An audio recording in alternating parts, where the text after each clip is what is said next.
Nous sommes tout près du cercle polaire. Il est 4 heures du matin sur le tournage de Frostbite, un film de vampires scandinaves, ou plutôt le tout premier film de vampires scandinaves. Une série B pas tout à fait comme les autres. Sur le plateau, il fait moins 10 degrés, mais l'équipe n'a pas le temps d'avoir froid. Elle doit travailler d'arrache-pied, le tout sous l'œil bienveillant du maître d'œuvre, le producteur Magnus Poulsson.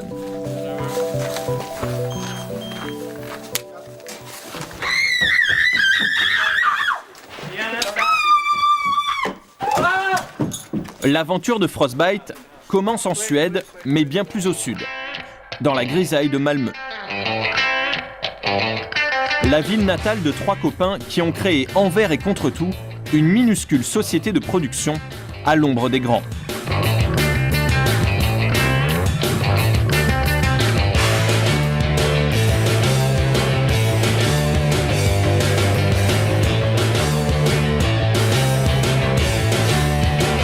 Loin du glamour d'Hollywood, c'est ici, sur les docks de Malmö, au dernier étage de ce bâtiment, que se sont associés Anders Banke, Pide Andersson et Magnus Poulsson.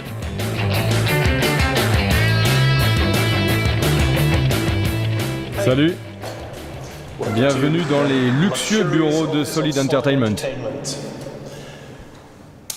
C'était comme ça dans les années 70. Rien n'a changé depuis. Des bureaux modestes pour une équipe qui ne compte que 3 salariés, parfois renforcés par des étudiants, des stagiaires ou des amis. Cette équipe de passionnés s'est formée dans les années 90. À l'époque, ils ont 20 ans à peine et ne semblent s'intéresser qu'au cinéma pour le plus grand désespoir de leurs parents. À cette époque, mon père était très préoccupé par mon avenir. Il faut dire que je penchais déjà vers des choses bizarres. Il me disait « laisse tomber le cinéma. Tu ne gagneras jamais ta vie. » Il me disait encore « tu n'arriveras à rien. Il n'y a pas d'avenir là-dedans. » Et puis il a rencontré le père d'Anders, qui lui a dit « c'est pareil avec mon fils. J'essaie de lui expliquer aussi. Il fait cette école de cinéma à Moscou depuis 4 ans. Ça ne donne rien, c'est vraiment une perte de temps. »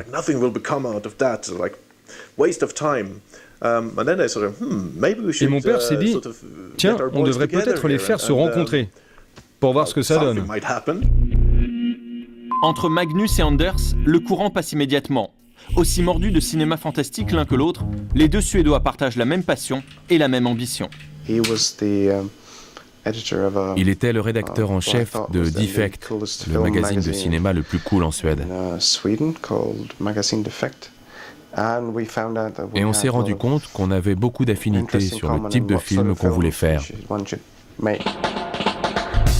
Defect est un fanzine, un magazine amateur qui traite du cinéma d'action dans un pays où les écrans sont phagocytés par les drames classiques d'Ingmar Bergman. 2 années durant, Magnus et Pide Andersson mettent toute leur énergie dans ce magazine.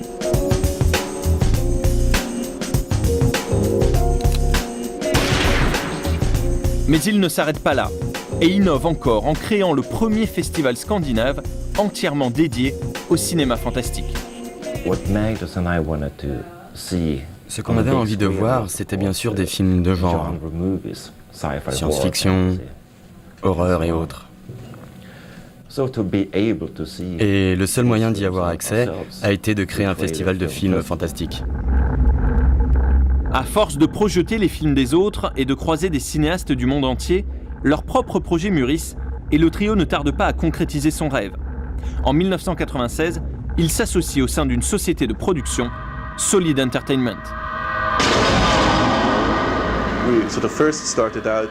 Au début, on a cru naïvement qu'on allait faire des longs métrages à gros budget. Et on a fait tous les efforts possibles. Mais on a vite compris que ça ne marche pas comme ça.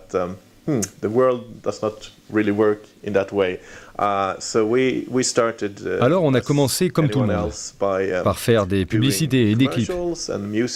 Et petit à petit, on a fait notre chemin.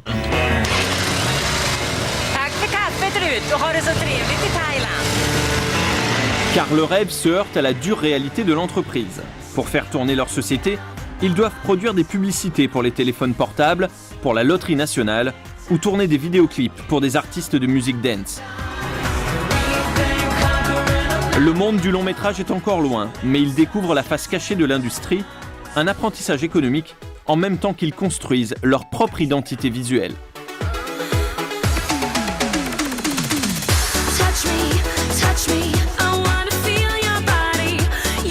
Avec une trentaine de publicités et de clips à leur actif, en quelques années, leur place est faite sur le marché suédois. Mais cela ne suffit pas, et pour tenir, Anders et Magnus réparent du matériel qu'ils louent ensuite à d'autres sociétés. Tout un stock très bon marché, récupéré grâce au contact d'Anders en Russie.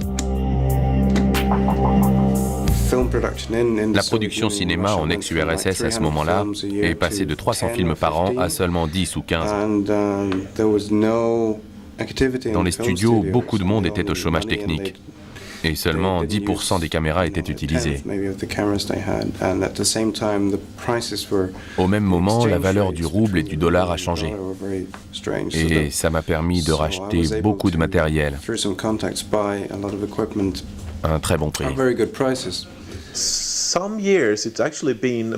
Certaines années, l'allocation de matériel représente quoi, 50% de notre chiffre d'affaires ?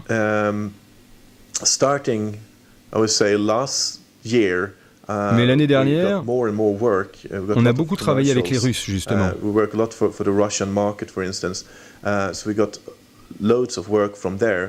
Et on n'avait pas vraiment le temps de faire de l'allocation parce qu'on utilisait le matériel nous-mêmes.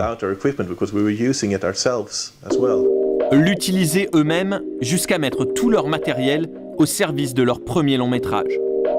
Car 7 ans après avoir monté leur société, ils ont enfin les moyens de lancer la production de Frostbite, l'histoire d'un village mis à sac par de jeunes vampires, au croisement du film de teenager à la mode et du cinéma d'épouvante. Le trio sait bien que l'avenir du fantastique en Suède dépend de la réussite commerciale de Frostbite, un projet impensable dans un pays surtout connu pour ses drames psychologiques. Les films qui parlent des petits problèmes de la vie quotidienne, ça ne nous intéresse pas. En Suède, il y en a au moins 15 qui sortent tous les ans. Le marché est fait de ça. Et on veut voir autre chose. On veut à tout prix voir des films de genre. Et il n'y a aucune raison pour qu'on ne puisse pas en faire en Suède. Quand vous arrivez avec un tel projet, on vous dit « Oh mon Dieu, c'est du cinéma commercial, pour les jeunes ». Non, vous feriez mieux de faire du drame, marcher dans les pas de Bergman. Moi, je pense que c'est bien, ce cinéma psychologique a le droit d'exister, mais on peut aussi faire un bon cinéma commercial. Magnus doit réunir l'argent nécessaire à la production, il fait alors le tour des organismes publics en quête de subventions. Frostbite est un rêve, mais son budget, lui, est bien réel, 3 millions d'euros minimum. On s'est inscrit au programme média de l'Union européenne pour obtenir l'argent nécessaire au développement du projet. On a déposé un dossier qui a demandé 3 mois de travail, un dossier qui pèse au final 2,5 kg et qu'on a envoyé à Bruxelles. Puis on a attendu la réponse pendant encore 3 mois. Et on a eu de la chance. J'y crois toujours pas.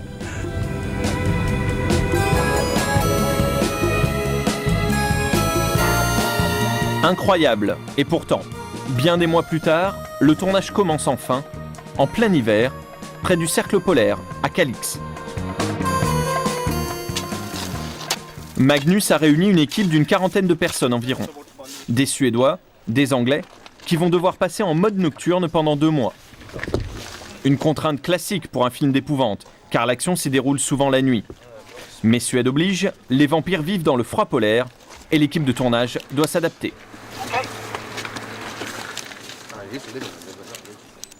Pour mener à bien le projet, le trio de Solid Entertainment s'est réparti le travail. Pidé a supervisé le scénario, Anders réalise le film, et Magnus est devenu producteur.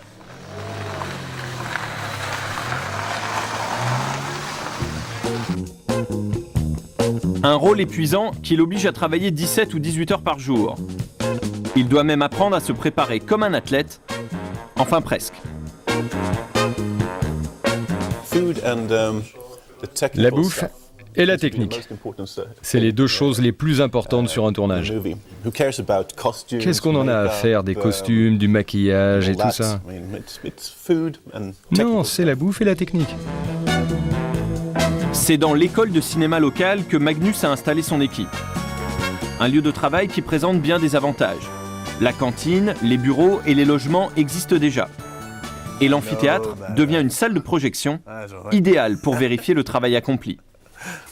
Réalisateurs et directeurs de la photographie viennent contrôler les images des jours précédents sous l'œil du producteur.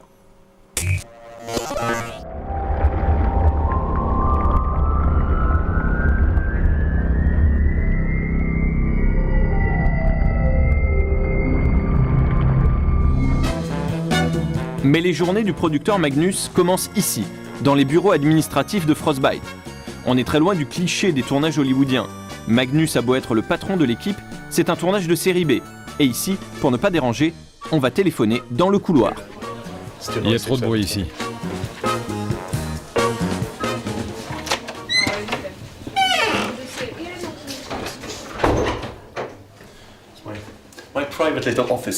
Mon bureau privé.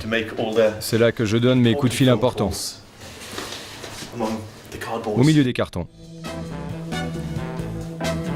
Et encore, même cela ne suffit pas à sa tranquillité.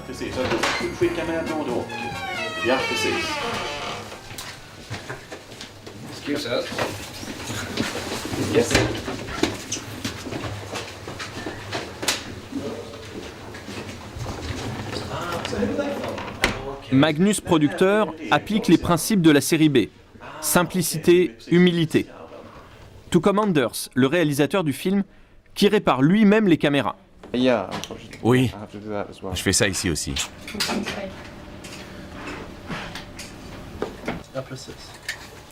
Pour gagner du temps et de l'argent, Magnus se charge lui-même de poster les bobines du tournage qui doivent être développées. Et le garçon est décidément très serviable.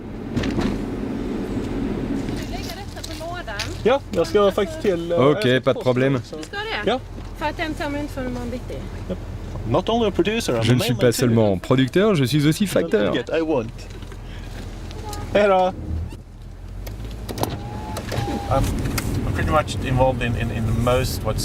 Je suis très impliqué dans tout ce qui se passe. Du coup, je sais quand il y a des problèmes et je suis là pour les solutionner. C'est bien. D'un autre côté, c'est parfois crevant parce qu'on ne dort jamais. Il n'y a que 24 heures dans une journée.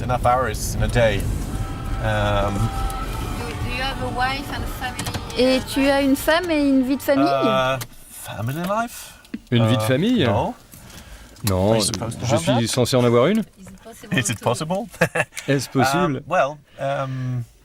En fait, je ne me suis jamais vraiment posé la question. Faut dire qu'en ce moment, j'ai pas le temps. C'est 100% travail. Et pas de coursier, Magnus envoie chaque jour un colis au laboratoire.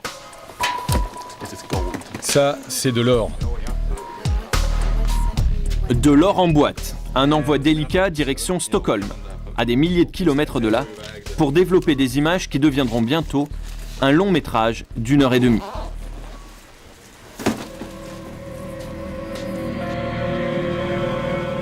La nuit tombe sur Calix, l'heure du tournage.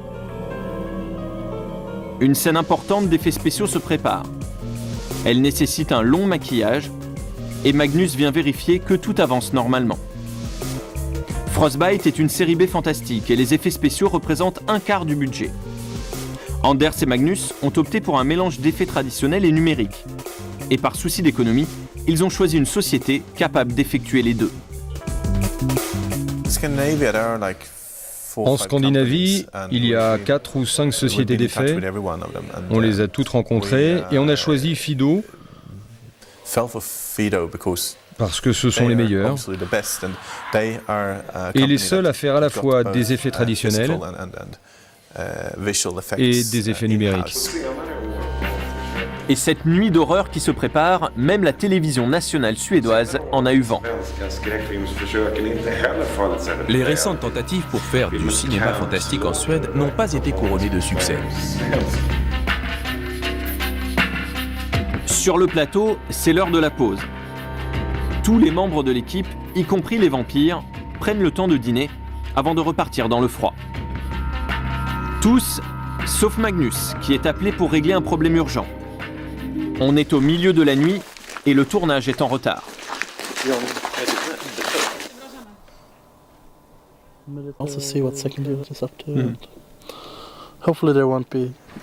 J'espère qu'ils ne seront pas trop en retard aujourd'hui. Non, je ne pense pas. Comme c'est calme. On est au milieu du plateau. Pas un bruit, c'est inquiétant. Si Magnus semble plutôt détendu, le premier assistant réalisateur, lui, est beaucoup plus nerveux. Aujourd'hui, on ne peut pas se permettre d'être en retard. On doit être dans les temps.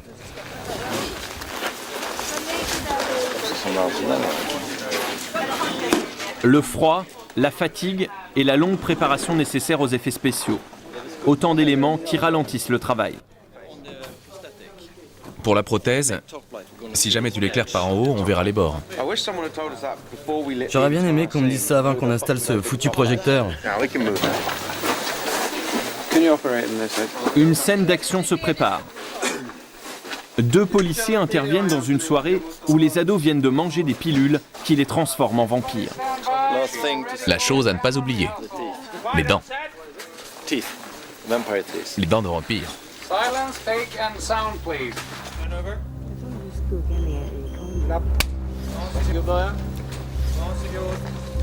Hörni, nu får ni faktiskt... La scène a beau n'avoir rien de spectaculaire au tournage, Jag behöver väl inte. au final, elle sera très payante et indispensable au récit. Enfin, c'est ce qu'espère Magnus.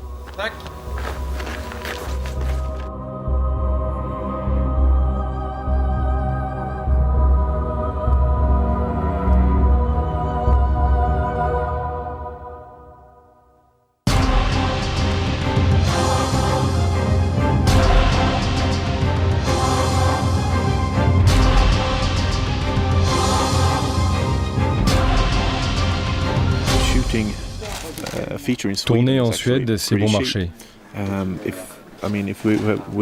Si on avait tourné ce film n'importe où ailleurs, il aurait fallu au moins doubler le budget.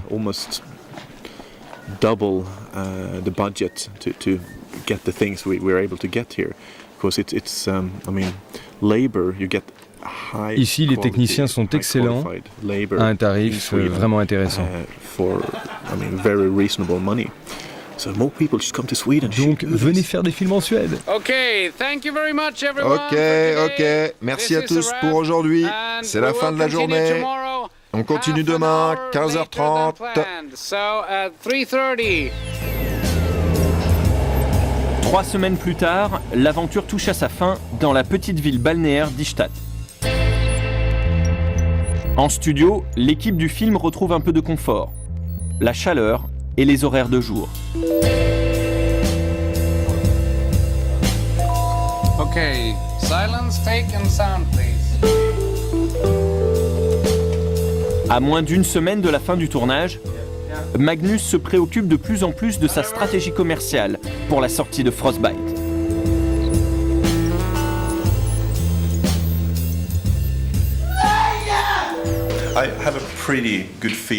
Je suis plutôt confiant pour la suite. Et on n'a pas besoin de beaucoup de spectateurs en salle.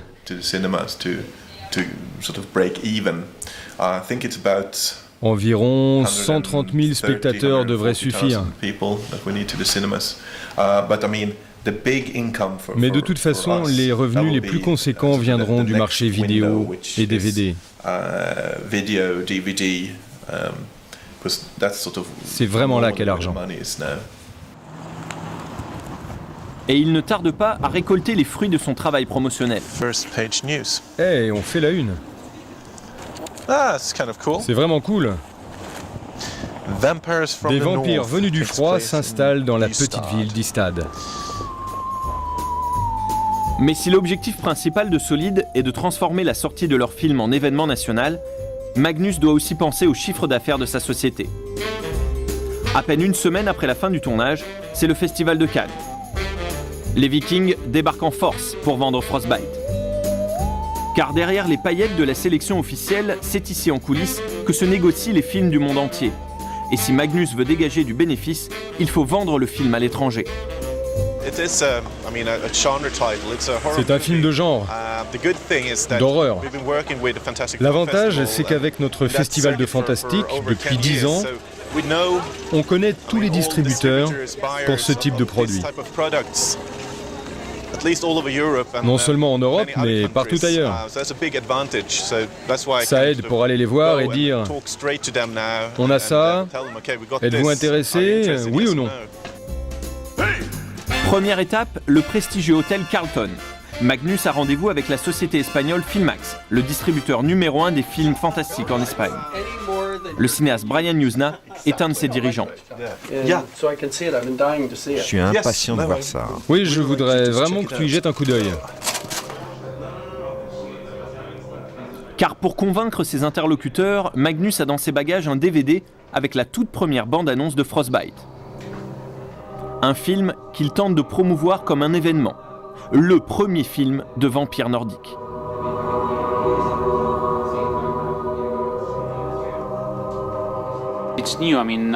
C'est nouveau.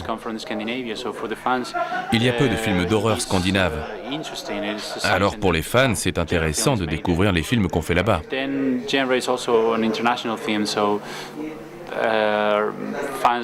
Et même si au final cette histoire est universelle, et c'est ça qui compte au fond, qu'importe d'où vient le film. Solid a beau être une société modeste, à Cannes, elle n'évite pas le cliché. Le soir, après le business, les Suédois organisent une fête sur un bateau. Mais chacun ses moyens. Solid n'est pas la Warner ou Paramount. Magnus n'a pas invité Tom Cruise ou Sharon Stone, mais ses idoles, issues des films d'action fauchés. Le producteur culte Eric Fantone, Don the Dragon Wilson ou encore Gary Daniels sont venus boire un verre. Des icônes de la série B qui côtoient le très sérieux ministre suédois de la Culture, venu saluer la première production de ses compatriotes. Monsieur Leif Pagrotsky, voici Brian Yuzna. C'est lui qui m'a donné envie d'entrer dans le business. Mais je ne suis surtout pas responsable de ce qu'il a fait.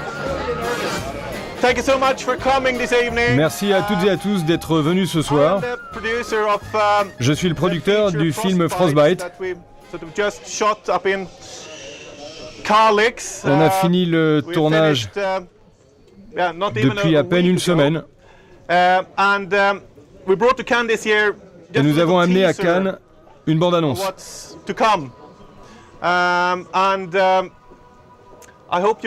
J'espère que vous apprécierez et que vous aimerez le film une fois fini. Sur ce bateau, dans la baie de Cannes, on est loin des jeunes Suédois boutonneux qui s'enthousiasmaient à Malmö pour leur fanzine photocopiée. 15 ans après, Magnus et ses amis continuent leurs rêves.